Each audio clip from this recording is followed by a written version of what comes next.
latest video.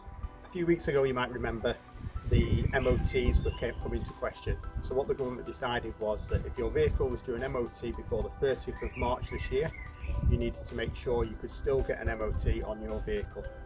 Anything after the 30th of March, the government decided that they would give people a 6-month extension on this. Now what that meant was, if you couldn't get to a garage or an MOT station to make sure you could get your MOT, it would give you 6 months outside of your MOT date to be able to get your vehicle still taxed and insured. But what it also means is that if you're in isolation or at the nearest, as soon as possible, you would go and get your car MOT'd. So that is how it still stands at the moment. But also, while your car's not being used, we thought we'd go through some things as well to make sure that it is legal, because the other stipulation they did say was if you use that 6-month extension, that you still had to make sure your car was road legal and safe to be on the road. So in a few simple steps, I'm going to show you how to make sure your tyres are inflated, check the correct tread depth to make sure they're legal, fluid levels, headlamps, all the lights working, and see if that helps. Now I know a lot of people will know what they need to do themselves, but there are a lot of people out there who don't know, so I hope this video helps. So the first thing we're going to show you is checking your car tyres to make sure that they are legal and what you're looking for. Now they do have a depth indicator on those, and we'll show you those markings in a minute. But what a lot of people are using at the moment is this 20p piece.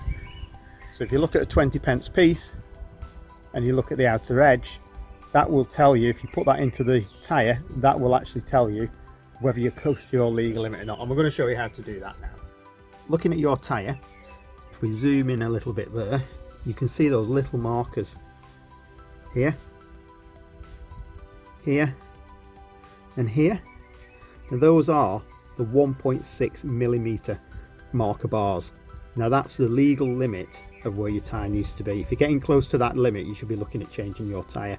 So when the tyre wears down, if this marker becomes level with this part of the tyre, then you know you're on the legal limit. I mean, the other legal thing you've got to look for as well on the tyre is you've also got to make sure that your tread is 1.6mm from the inside of the tyre 3/4 of the way across, and that also there is visible tread on these outsides of here as well. If you've ever seen your tyres where it's all bald and worn here, you've probably got a tracking issue, but you do need to make sure that you've got visible tread. The reason we have tread is to actually disperse the water.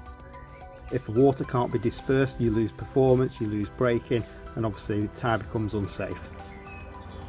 So looking at the 20p, if we put a 20p in here, you can see it goes a long way down. But if it was up to here, this is virtually about 2mm, you would know you were going to get ready for changing your tyres. So that's how a lot of people actually check their tyres. So now we'll move on to the next one.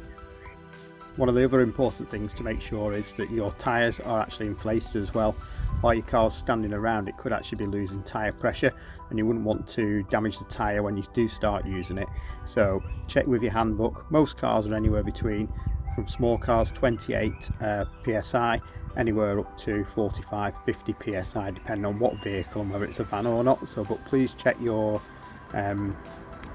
owner's handbook just to make sure what tyre pressure you should be putting in.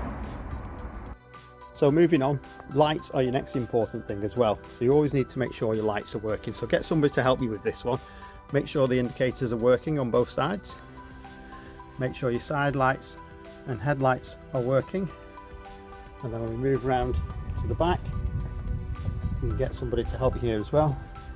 Make sure, again, indicators, brake lights, side lights are all working on the back. And then also, you can just see it there. Make sure your number plate lights are working as well. Onto the screen wash, which you can see by this symbol here. So I'm going to take that cap off. Just move it out of the way. And then we're going to pour our screen wash into here. So this was a mixture of just standard screen wash and water. So we're going to fill that up.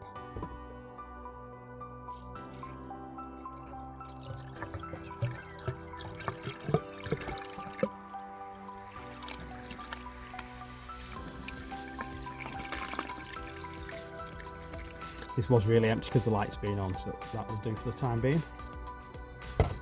And then just make sure you replace the cap. nice and tight, and that's your screen wash. Also worth checking your radiator and antifreeze fluid as well, so obviously you need to make sure that's topped up. Always make sure the car has cooled down. Never take this top off while the engine's hot. If you do, you're going to scold yourself. So always make sure it's nice and cold, the engine's been stood for quite a while, and then take the top off.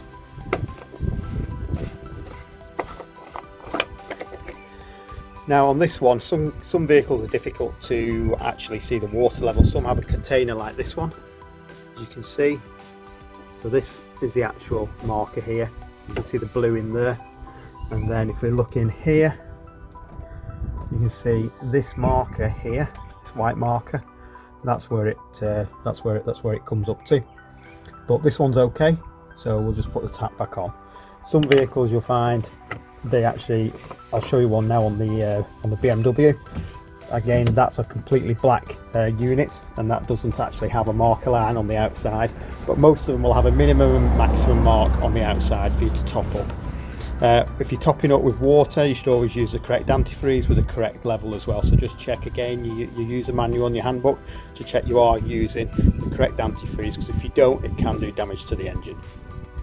The other fluid level worth checking is the oil. Now again, on some vehicles they have a dipstick like this one here, which we can check. On other vehicles they don't have a dipstick. It's purely done by, it'll come up on the dash, it'll tell you to add maybe a litre of oil or half a litre of oil, because the actual electronics in the computer and the engine actually know when it's too low on oil. But with this one it does have a dipstick, so if you do have a dipstick you can simply take it out. You should have a rag with you when you're doing this as well.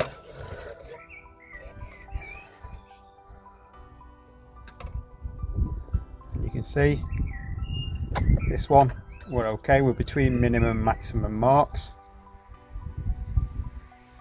So if you were short on oil, you could just top that up, and I'll show you how to do that. So let's put this back in for the time being.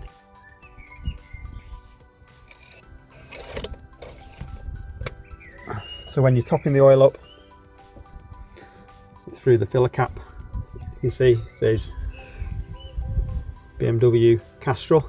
Now obviously Castrol is what BMW are recommending. You do need to check your user manual to make sure what oil that you're actually topping up by. Again, it can be quite crucial, so make sure you're using the right one. Take the cap off, and then you can top your oil up through there. So again, I would only put I would probably pour it into a jug and do half a litre at a time, depending on how much you need to top up by. Once you've done the oil and checked it, make sure you're also on flat ground when you're checking the oil. Make sure that you've cleaned the dipstick, and make sure that when you are checking it again, you've left it for a few minutes waiting for the oil to sink down, and then check the dipstick again, and then keep doing that until it comes up to maximum. Make sure you don't overfill the oil, because that can cause just as much damage as well. So those were just a few things to run through, just to make sure. Obviously for an MOT there's lots and lots of things, suspension, brakes, lots of things we just can't go through. But if you keep them to the basics, again, make sure your tyres are legal, checking the tread depths, making sure your tyre pressures are okay, make sure all the lights on your car are still working properly, make sure your wipers, your washer fluid is topped up, and just anything more that you can generally look through. On our next video, what we're going to show you is how to try and look after your car while we're in lockdown. Obviously, while we are locked down, the cars aren't being used the same. That can also lead to its own set of problems as well with your vehicle. So we're going to try and tell you on the next video of how to alleviate some of them. But until then, we'll see you soon.